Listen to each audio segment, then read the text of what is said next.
Right now, a national spotlight on a gruesome Suncoast murder more than 20 years later, and ABC 7 has direct ties to the man who was guilty in this case.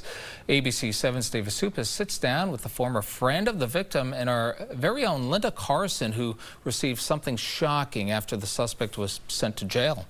I've been covering the news for 62 years. This is one of the worst cases I have ever seen. Everybody in the Sarasota arts community was flattened, I'll say. Jimmy Dean worked closely with Joyce Wishart, seeing her in person just hours before her murder. Being in there Friday afternoon and her body being found the next Wednesday, that was completely surreal. The crime scene telling a brutal story of what the suspect had done to Wishart. She had just recovered from breast cancer.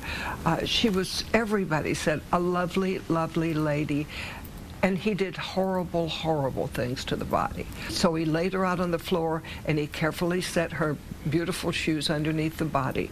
They would not have known who did it, but he left his thumbprints in those shoes. That is what sent him to jail. Dean was briefly considered a suspect before detectives matched that shoe fingerprint to Elton Murphy, arresting him states away in Texas. After his arrest, Murphy began writing Linda Carson while he was in jail. There are a lot about killing people, touching people.